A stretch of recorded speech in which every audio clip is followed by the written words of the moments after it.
Stay tuned to Radio Ipsa 91.2 FM जो कहे दिल की बात।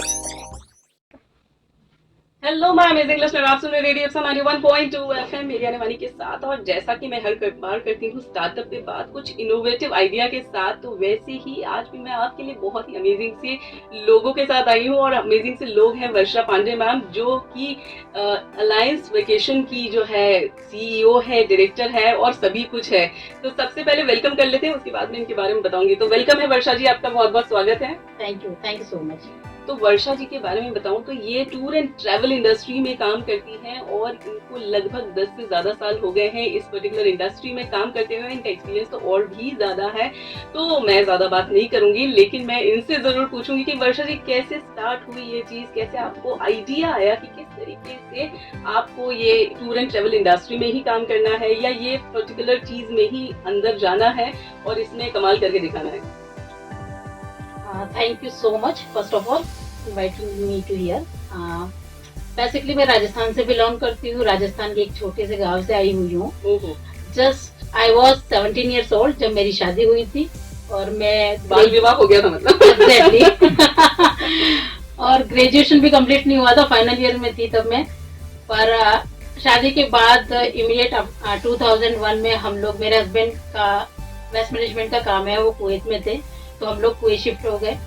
जैसे ही वहाँ शिफ्ट हुए तो बड़ा बेटा हुआ, देन सेकंड हुआ, तो just I was 21 years old जब मेरे दोनों बेटे हो चुके थे। बाप रे। शुरू से मुझे इंटरेस्ट था एजुकेशन फील्ड में, बिकॉज जब मैं 12 years की थी तब मैं गांव में अपने नाना जी की स्कूल भी संभालती थी अपने एजुकेशन के साथ साथ। तो वहाँ पर भी मैं कोचिंग क्लासेस लिया करती थी कुवैत में, क्योंकि मेरे लिए डिफिकल्ट था घर से बाहर निकलकर 2 बच्चों के साथ में किसी बाहर कंट्री में रहकर जॉब करना। बट जब मुझे इंटरेस्ट बहुत था, लेकिन मैं ऐसा सोच रही थी कि वो सिर्फ मुझे खुशी दे रहा है बच्चों को पढ़ाना, क्योंकि मैं इंडिपेंडेंट हो गई, लेकिन मैं लोगों के लिए कुछ नहीं कर रही थी। मतलब I want to create job. तो जब मैं एक दिन कुवैत में ऐसा ही बैठी हुई थी, मैंने एक एड देखा जिसमें एक आईटा कोर्स के लिए था कि 6 month में आईटा कोर्स। तो मैंने सोचा कि टाइम सूटेबल था मेरे लिए कि मैं 2 घंटे जाकर वो कोर्स कंप्लीट कर सकता हूँ। तो मैंने कुवैत में रह के 6 month का आईटा का कोर्स करा। आईटा कोर्स कंप्लीट करने के बाद भी ऐसा नहीं था कि मैं कुवैत में कोई ऐसी एजेंसी स्टार्ट कर लूँ या कुवैत में कुछ ऐसा काम कर लूँ, लेकिन तब से मेरे दिमाग में था कि उस चीज को मैं सिर्फ पेपर पे रखकर नहीं छोड़ना चाहती हूँ, उसके लिए मैं कुछ करना चाहती हूँ। बिल्कुल सही। बट जब आप ठान लेते हो किसी चीज को करने का, या आपने सोच लिया है कि मुझे कुछ करना है, और आप अगर ये सोचते हो कि इस प्रॉब्लम की वजह से मैंने ये कर नहीं पाई या ये डिफिकल्टी आई, ऐसी चीजें मैंने कभी दिमाग में नहीं रखी, क्योंकि जैसा जैसा टाइम मिलता गया उस हिसाब से फ्लो होता चला गया। तो टाइम आ गया 2016 का, जब हम अपनी कंट्री में वापस शिफ्ट हुए, इंडिया में वापस शिफ्ट हुए आफ्टर 14 years। 14 साल का वनवास काटा। 14 साल के वनवास के बाद जब हम इंडिया में आए, तो मैंने सोचा कि जो चीजें मैंने डॉक्यूमेंट की तरह हासिल की हुई है, सिर्फ पेपर पे पड़ी हुई है, उसको मैं कुछ इम्प्लीमेंट करती हूँ। तो 2016 में मैंने अलायंस वेकेशन का ऑफिस इंदौर में स्टार्ट करा। वंडरफुल। सिर्फ एक एम्प्लॉय के साथ में स्टार्ट किया था। हमेशा मोटिव ये रहा कि मुझे इंडिपेंडेंट नहीं होना है, मेरे साथ वाले लोग भी इंडिपेंडेंट हो, मैं कुछ ऐसे जॉब क्रिएट करूँ लोगों को भी काम मिले। तो धीरे धीरे करते हुए 2016 में ऑलमोस्ट 3 साल में बहुत अच्छा अलायंस का सेटअप कर लिया, अच्छे क्लाइंट बेस सेटअप कर लिया। एक स्टाफ से लगाकर 10 तक स्टाफ हो गए, लेकिन सिचुएशन कुछ चेंज हुई और कोविड आ गया। बिल्कुल सही कहा।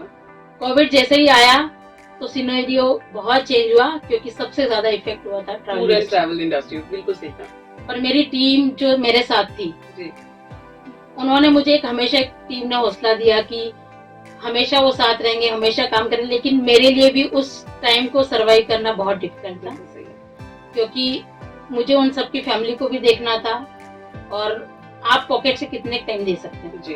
लेकिन मैंने अपनी टीम से कमिट करा था कि ये टाइम तो मैं आपका सपोर्ट करूंगी जी। तो वो जो कोविड की टाइम था 2 से 3 महीने, मैंने किसी स्टाफ को वहां से नहीं निकाला। I think tour and travel industries का कुछ गिनी ज्यादा रिसेशन आया था उस समय पे। कुछ गिनी चुनी ट्रैवल इंडस्ट्रीज होगी जिन्होंने सरवाइव किया होगा और जिन्होंने अपने स्टाफ को भी अपने साथ सस्टेन रखा होगा। उस टाइम में हमने हाफ सैलरी पर भी स्टाफ को रखा। मैंने स्टाफ को हर एवरी वीक हमारा एक जूम कॉल मीटिंग होता था जी। जूम एग्जिस्टेंस में तब आया हमारे जीवन में। और जूम पे हम ये प्लान करते थे कि अभी नहीं, टाइम सही आएगा, लेकिन जब टाइम सही आएगा तो इस वाले टाइम को हमें कैसे यूटिलाइज करना है, हम क्या क्रिएटिव कर सकते हैं, हम कैसे क्या कर सकते हैं, आने वाले टाइम में हम क्या कर पाएंगे। टीम ने भी साथ दिया, टाइम भी निकल गया, चीजें वापस बाउंस बैक हुई। और आज ट्रैवल इंडस्ट्रीज नो डाउट बहुत बूम पे है, बहुत ज्यादा। तो बहुत ही अमेजिंग सी जर्नी रही आपकी, और मेरे ख्याल से आपने बहुत ज्यादा संघर्ष भी देखा, क्योंकि 16 में स्टार्ट करके 19 में फिर से कोविड आ गया, तो आपने ऑब्वियसली 3 साल के पीरियड में ही बहुत बड़ा एक संघर्ष देख लिया है। तो वर्षा जी की स्टोरी तो वैसे तो अमेजिंग है ही, लेकिन अभी बहुत सारी ऐसी बातें हैं जो हमें ये बताने वाली है टूर एंड ट्रैवल इंडस्ट्री के बारे में, पर आपको उसके लिए थोड़ा सा एक काम करना होगा। आपको सुनते रहना है रेडियो 91.2 FM मेरी आने वाली के साथ, और शो चल रहा है स्टार्टअप पे बात। Stay tuned to Radio Ipsa 91.2 FM, जो कहे दिल की बात। 91.2 FM पर आप सुन रहे मुझे आने वाली को, और शो चल रहा है बहुत ही खास, क्योंकि हमारे साथ हमारे स्टूडियो में है वर्षा पांडे जी, जो कि टूर एंड ट्रैवल इंडस्ट्री में कमाल कर रही है। ब्रेक पे जाने से पहले हमने स्टोरी सुनी थी उनकी कि किस तरीके से उन्होंने 17 साल की उम्र में शादी कर और उसके बाद अपने जज्बे को जो है कहीं पे भी खत्म नहीं होने दिया, और 2016 में उन्होंने स्टार्ट की अपनी इंडस्ट्री में नई एक कंपनी, और उसके बाद वो कमाल कर रही हैं, और बहुत ही अमेजिंग सी स्टोरी है वर्षा जी आपकी। तो जैसा कि आप टूर एंड ट्रैवल इंडस्ट्री में, तो वैसे तो बहुत सारी कंपनीज हैं यहाँ पर, बहुत सारे लोग हैं, और बहुत सारे लोग ऐसे भी हैं ऑनलाइन भी प्रोवाइड कर रहे हैं बहुत सारे सजेशंस और ये सारी चीजें। तो ऐसे में आपकी कंपनी ऐसा क्या अलग कर रही है, क्या यूएसपी है आपकी कंपनी की? एक्जेक्टली वानी, जैसे आपने बताया कि टूर एंड ट्रैवल्स में ऑनलाइन देख लो या हर गली गुच्छों में आपको एक ट्रैवल एजेंट मिल जाता है, बट मैं 3 चीजों पे हमेशा फोकस करती हूँ जब अपना काम करती हूँ। तो फर्स्ट है commitment, wonderful, service and satisfaction. मैं अपने स्टाफ को भी हमेशा बोलती हूँ कि commitment is the main part जब आप किसी भी कस्टमर से डील करते हैं, और दूसरी चीज आती है अपनी सर्विस, क्योंकि चाहे वो ऑनलाइन प्लेटफॉर्म हो या कोई और ट्रैवल एजेंट हो, आपके पास तभी आएगा जब आप उसको सर्विस देते हो। तो service is the main part in hospitality industries, and satisfaction is the most important part. That is the most important. Yes exactly, जब तक आपका क्लाइंट सेटिस्फाई नहीं होगा, वो अगेन आपके पास नहीं आएगा। तो हमारा टारगेट हमेशा होता है कि हम एक बार उसको सर्विस देना नहीं चाहते, हम चाहते हैं कि वो रेफरल जो है हमारा अगेन एंड अगेन हमारे पास वापस आए। तो 3 चीजों पे मैं हमेशा फोकस करती हूँ। That is really amazing. तो सबसे इम्पोर्टेंट चीज जो है, जो भी लिसनर्स मुझे सुन रहे हैं और जो टूर एंड ट्रैवल इंडस्ट्री में काम कर रहे हैं और उनको कुछ कमाल करना ना, तो ये 3 चीजें हमेशा आपको ध्यान रखनी है। लेकिन इसी के साथ ही साथ आप जैसे अपने क्लाइंट्स का आपने बोला है कि बहुत ज्यादा ध्यान रखती है, उनकी रिक्वायरमेंट पे ध्यान रखती है, तो ऐसी क्या चीज आप करती है जो आपको दूसरों से अलग बनाती है? एग्जैक्टली, बहुत सारी डेस्टिनेशन ऐसी हैं जहाँ पर हम लोग पर्सनली विजिट करते हैं। फॉर एग्जाम्पल जॉर्डन एक ऐसा प्लेस है जिसको ऐसे टूरिस्ट में नहीं माना जाता है जी। लेकिन हम लोग पर्सनली वहाँ पर विजिट करते हैं, पर्सनली एक्सपेंस लेते हैं, देन हमारे क्लाइंट को हम रिकमेंड करते हैं। हमारा जितने भी वेंडर है लोग इंटरनेशनल लेवल पर, मैं जिन लोगों से हमारे टाई अप है वेंडर के साथ, उस वेंडर से भी हमारा पर्सनल 1-to-1 होता है। हम उस डेस्टिनेशन पे भी पर्सनल विजिट करने के बाद ही हमारे क्लाइंट को सर्व करते हैं। तो ये पर्सनलाइजेशन होना बहुत जरूरी है। जब तक आप खुद विजिट नहीं करते हैं किसी भी डेस्टिनेशन पर, तब तक आपको समझ नहीं आएगी, रेफर नहीं कर सकती हैं, सजेस्ट नहीं कर सकती। एग्जैक्टली, हम सजेस्ट नहीं कर सकते उसको। दैट इज रियली अमेजिंग, और यही बनाती है वर्षा जी की कंपनी को दूसरों से अलग। और इसी के साथ साथ मैंने, जैसे मेरे दिमाग में बहुत सारे सवाल आते रहते हैं, वैसे तो मेरे दिमाग में एक और सवाल आया है। जैसे बहुत सारे ऑनलाइन प्लेटफॉर्म्स हैं जो कि ऑथेंटिक है, जैसे मेक माई ट्रिप है और बहुत सारे अलग अलग हैं, तो इनसे आपके बिजनेस को कितना फर्क पड़ता है? यस, अगर फ्लाइट सर्विस की बात करें तो में भी डिफरेंस हो सकता है हमारे और ऑनलाइन प्लेटफॉर्म में, बट कुछ सर्विसेज हैं ट्रैवल इंडस्ट्रीज की, लाइक वीजा पैकेजेस, जो आपको मे भी ऑनलाइन प्लेटफॉर्म नहीं दे पाएगा, जो एक ट्रैवल एजेंट दे पाता है। That is really amazing. तो पर्सनलाइजेशन जो है वो बहुत ज्यादा जरूरी, कितनी भी ऑनलाइन हो जाए दुनिया, एक पर्सनल टच का एक अपना ही इंपॉर्टेंस होता है। और वैसे तो हर फील्ड में पर्सनल टच का एक अलग इंपॉर्टेंस होता है, लेकिन टूर एंड ट्रैवल ऐसी इंडस्ट्री है जहां पर सीधे बिजनेस टू कस्टमर, मतलब कि B2C जाते हैं हम।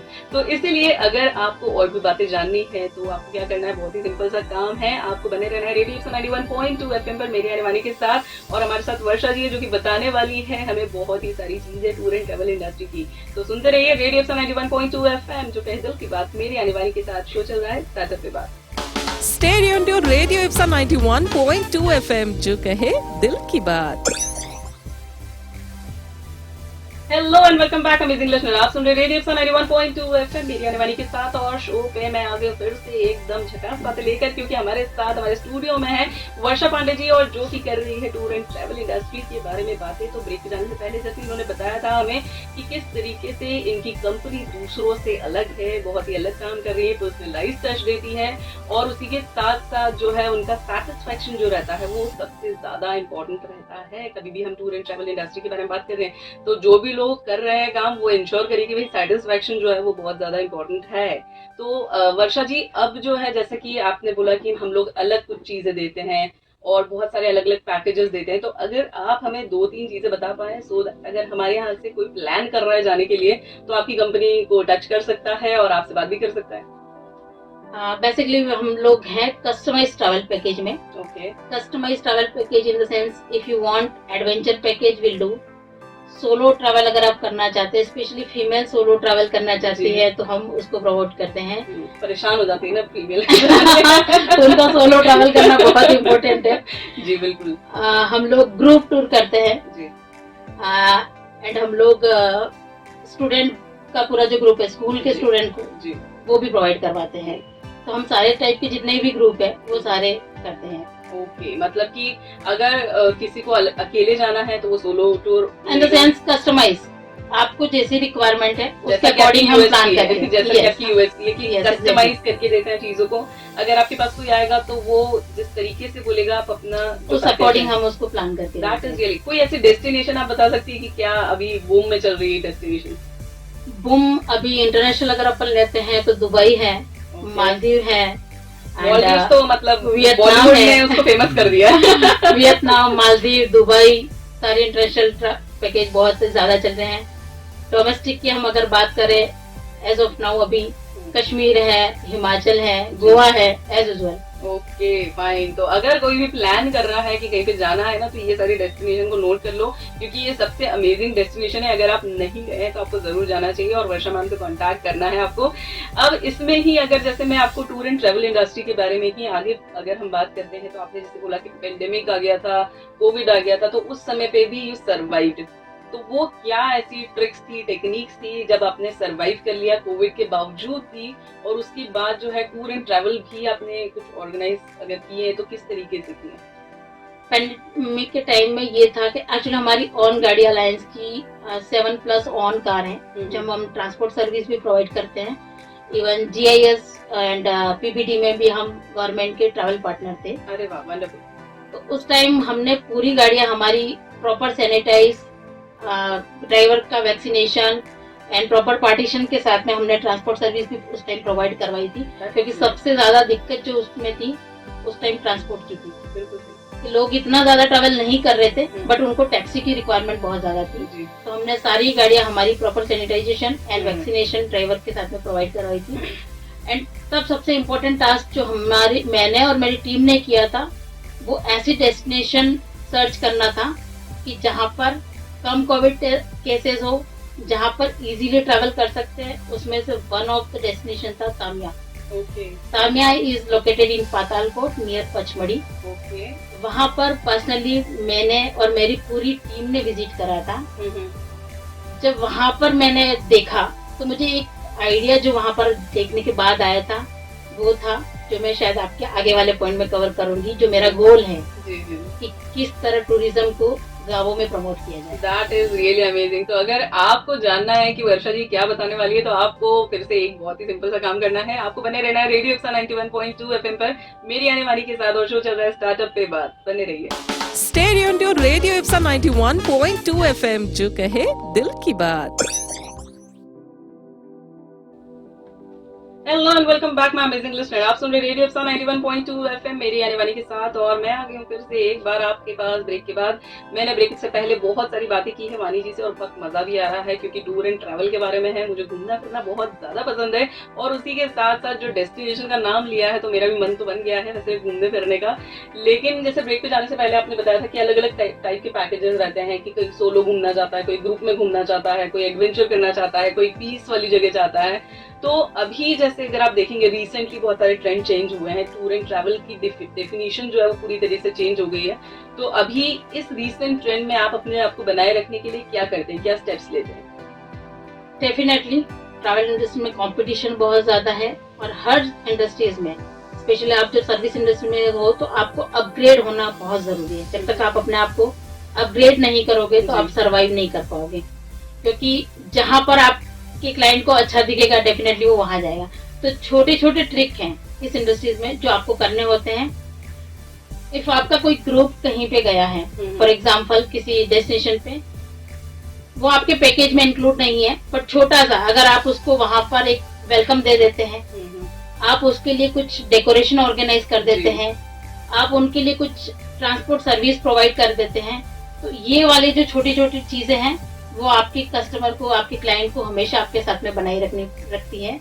तो आपको हमेशा छोटी चीजों का, जब भी आपका क्लाइंट ट्रैवल कर रहा है तो उसकी छोटी वाली चीजें उस पर ज्यादा फोकस करना है कि आपको छोटी सी सर्विस उसकी क्या है जिस पे ध्यान रखना है। That is really amazing. तो बहुत ज्यादा, क्योंकि हमारे यहाँ पे इमोशनल लोग हैं बेसिकली, राइट? तो अगर आप थोड़ा सा इमोशन भी डाल देंगे उसमें, आप उनके लिए थोड़ा सा डेकोरेशन कर देंगे, या आप उनके लिए, जैसा कि मैम ने बताया कि आप उनके लिए अगर थोड़ा सा वेलकम ड्रिंक भी कर देंगे तो वो ओवरवेल्म हो जाते हैं। हमारे इंडिया में जो है ये टेंडेंसी रही है।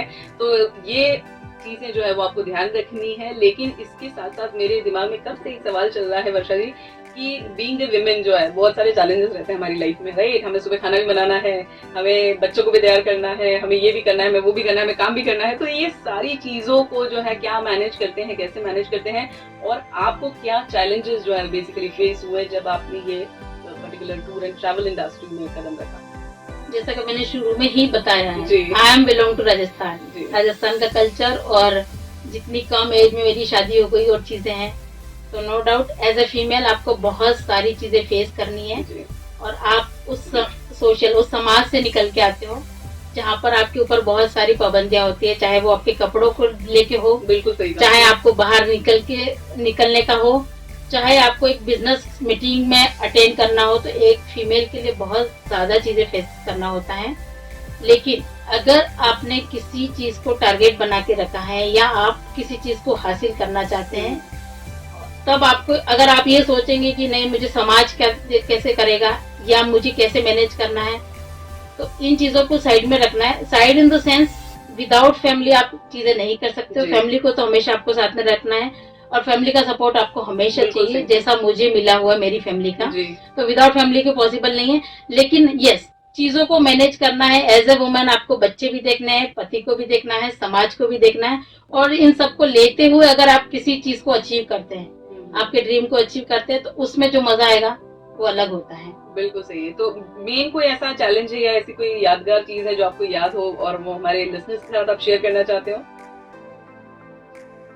यादगार चीज में यस, साड़ी मेरे लिए बहुत कंपलसरी है, पल्लू मेरे केस में बहुत कंपलसरी है। जिस वो मैं राजस्थान का एक टाइम में मैंने देख लिया, मैं निकल के आती हूँ वहाँ पे बहुत कंपलसरी है।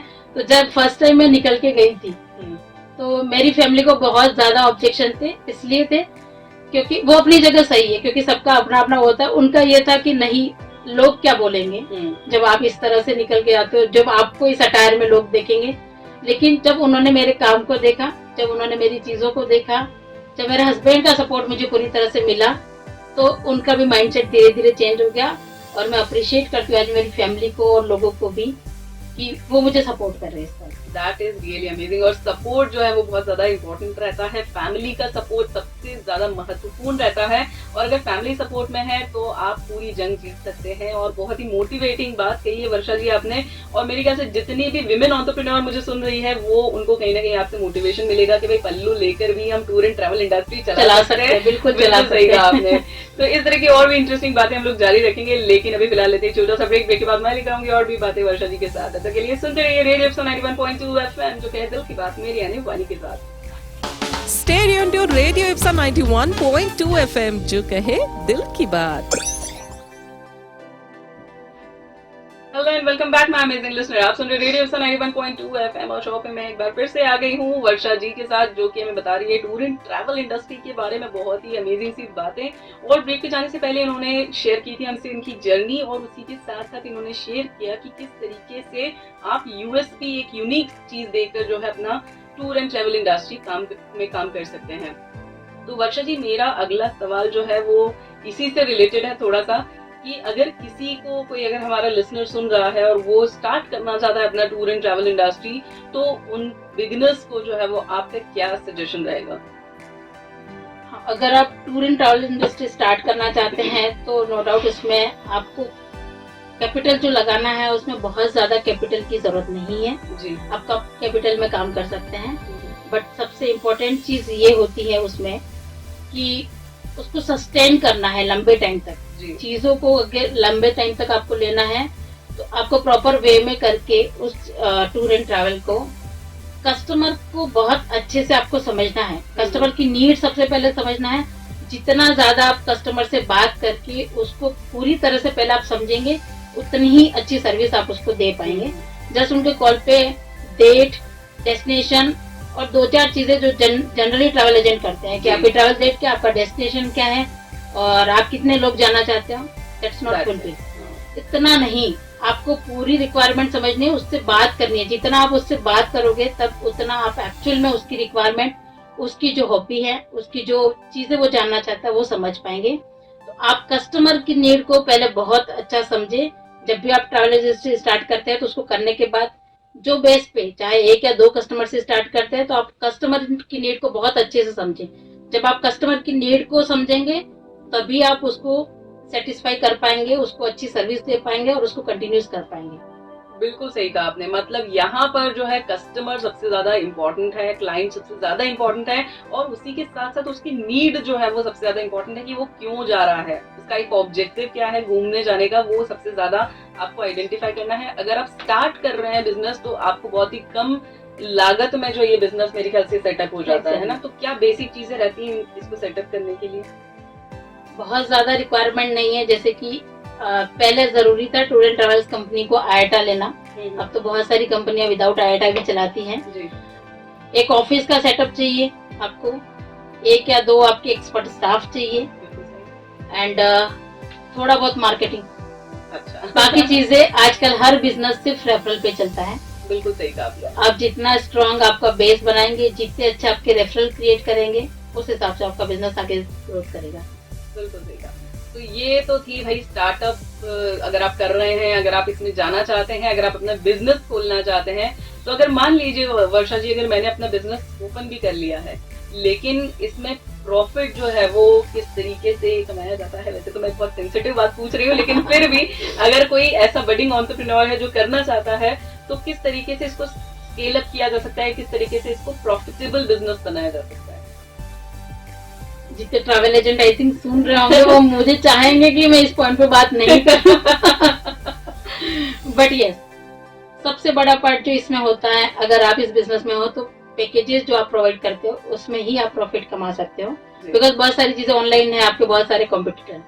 पैकेजेस की बात मैं अगर करूं तो अगर आप किसी भी एक वेंडर से आपकी कॉस्टिंग निकाल के सामने क्लाइंट को देंगे तो आपको कभी उसका कंपैरिजन समझ में नहीं आएगा। जो मैंने अपनी टीम की भी हमेशा आदत बना रखी है कि हमेशा 3 या 4 कोटेशन आपको लेने हैं किसी भी पैकेज के।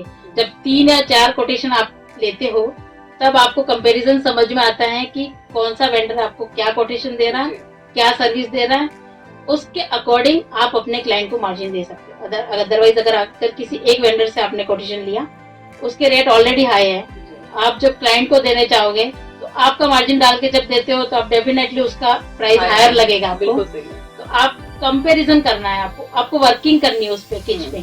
जब तक आप वर्किंग करके प्रॉपर क्लाइंट को नहीं दे पाएंगे तब तक आप उसमें प्रॉफिट नहीं कमा पाएंगे। बिल्कुल सही कहा। तो भाई बिजनेस स्टार्ट करना एक चीज अलग होती है और उसमें प्रॉफिट कमाना दूसरी चीज होती है, इसलिए आपको बहुत ज्यादा रिसर्च टीम जो है इसमें लगेगी, बहुत ज्यादा एनालाइज करना पड़ेगा और उसके साथ साथ आपका एक ऑब्जेक्टिव जो है बहुत क्लियर होना चाहिए कि कस्टमर को बेनिफिट होना चाहिए और क्लाइंट हैप्पी और सेटिस्फाई होना चाहिए। M I right Varsha ji? Exactly.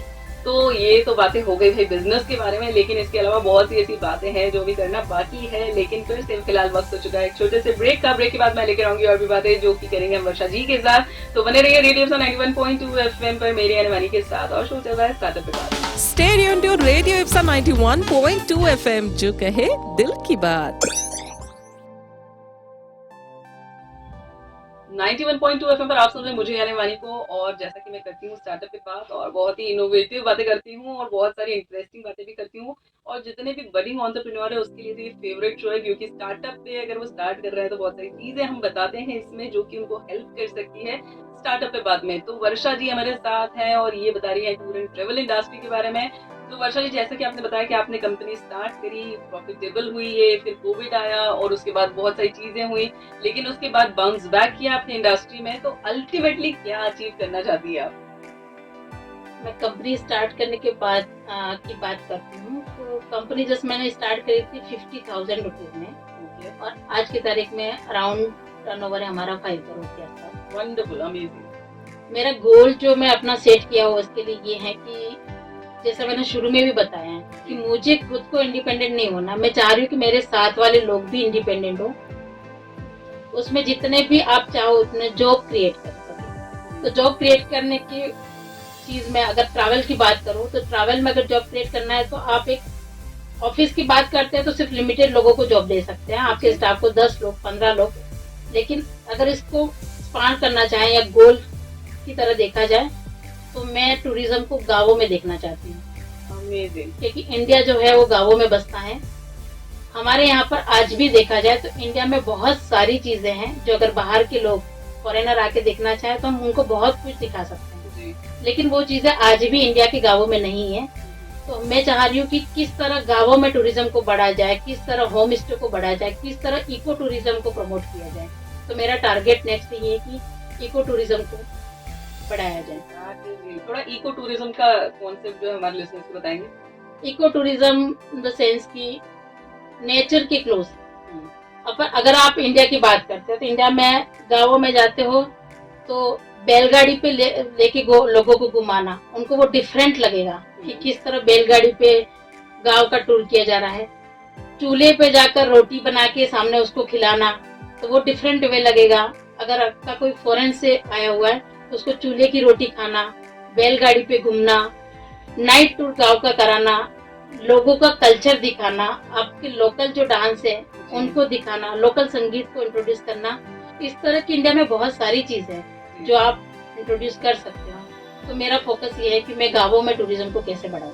That is really amazing. बहुत ही अलग सा कॉन्सेप्ट है और सच में ये तो कभी सोचा ही नहीं जा सकता कि भाई गांव में जो है वो टूरिज्म किस तरीके से बढ़ाया जाए। तो हेड्स ऑफ है आपकी सोच को और आपका गोल सच में अल्टीमेट है, और सच में अगर ऐसा हो गया तो बहुत सारी इकोनॉमी भी जनरेट होगी और उसके साथ साथ लोगों को एम्प्लॉयमेंट भी मिलेगा और बहुत सारी अमेजिंग सी चीजें भी होगी। तो बहुत ही बढ़िया सोच है आपकी वर्षा जी। अंत में बस ये चाहती हूँ मैं कि हमारे जो लिसनर्स हैं या बडिंग एंटरप्रेन्योर्स हैं जो ये काम करना चाहते हैं या इस इंडस्ट्री में काम करना चाहते हैं, उनके लिए आपके क्या मैसेज है? मैसेज में ये देना चाहूंगी कि जिस तरह आज देखा जाता है तो ऐसा कोई स्पेशल कोर्स नहीं किया जाता है या कोई, मतलब मैं जितना देखती हूँ उसमें ऐसा है कि ट्रैवल से रिलेटेड कोई डिप्लोमा ऐसा नहीं है, या आप मार्केट में भी देखोगे तो ऐसा कोई ज्यादा सुनने में नहीं आता है कि ट्रैवल में डिप्लोमा कर रहा हूँ या ट्रैवल से रिलेटेड कोर्स कर रहा हूँ, या गवर्नमेंट भी ऐसा कुछ ज्यादा प्रमोशन इस पे नहीं कर रही है ट्रैवल इंडस्ट्री पे। तो मैं चाहूंगी कि अगर वर्ल्ड को देखा जाए तो बहुत सारी चीजें हैं जो आपके करने की, और इंडिया की बात करें तो इंडिया में सबसे ज्यादा जो जरूरत है वो हॉस्पिटैलिटी इंडस्ट्रीज को इम्प्रूव करने की है। बिल्कुल सही कहा आपने। इंडिया में उस चीज की बहुत ज्यादा कमी है। अपने यहाँ पर वो चीजें नहीं है। जब आप बाहर जाके देखते हैं, फॉरेन में देखोगे तो आपको इस इंडस्ट्रीज में बहुत पोलाइटनेस लोगों में दिखेगी, बहुत सारी चीजें की जो इंडिया में नहीं है। बिल्कुल सही कहा। तो जो स्टार्टअप भी कर रहे हैं इस इंडस्ट्रीज में भी आना चाहते हैं, तो मैं चाहती हूँ कि आप उस चीज को प्रॉपर वे में देखें, प्रॉपर वे में करें कि किस तरह से सर्विस इंडस्ट्रीज में किस तरह लोगों को सर्व करना है, उसको आप प्रॉपर वे में सीखे और उसको प्रोवाइड करवाएं। That is really amazing. तो अगर जो भी बडिंग एंटरप्रेन्योर है जो करना चाहते हैं तो कहीं ना कहीं से कुछ पहले लर्निंग इकट्ठा करें, कहीं ना कहीं से कुछ कोर्स जो है वो करें। हमारे यहाँ पे जैसे हालांकि ट्रैवल एंड हॉस्पिटैलिटी का एक कोर्स जरूर होता है मेरे ख्याल से। हाँ। तो वो अगर आप अंडर ग्रेजुएशन कर रहे हैं तो वो कर सकते हैं, आप प्रेफरेबल है वो कर सकते हैं। इसके अलावा भी बहुत सारे ऐसे कोर्सेज होते हैं, लेकिन फिलहाल इनका मैसेज जो है बहुत ही अल्टीमेट है और जो गाँव वाला कॉन्सेप्ट है वो तो सच में बहुत ही अमेजिंग है। And I am really impress कि आप किस तरीके से सोच रख रही है, क्या गोल रख रही है। So thank you so much Varsha ji, आप हमारे साथ हमारे स्टूडियो में आए और आपने इतनी अच्छी अच्छी बातें जो है हमारे लिसनर्स को सुनाई। तो thank you so much. Thank you so much वानी। तो ये थी हमारे साथ वर्षा जी और जिन्होंने बताया हमको बहुत सारी बातें जो कि टूर एंड ट्रेवल इंडस्ट्री की है और बहुत ही ज्यादा क्लाइंट बेस्ड जो इंडस्ट्री है या कह सकते सर्विस बेस्ड इंडस्ट्री है उसकी जो बारीकियां हैं वो हमें सिखाई है इन्होंने। तो ऐसी ही और भी बातें और इनोवेटिव स्टार्टअप्स में लेकर आती रहूंगी, लेकिन आपको क्या करना है उसके लिए बहुत ही सिंपल सा काम करना है। आपको सुनना है मेरा ये शो जिसका नाम है स्टार्टअप पे बात और बने रहना है रेडियो 91.2 FM पर जो कहे दिल की बात। Stay tuned to Radio Ipsa 91.2 FM जो कहे दिल की बात।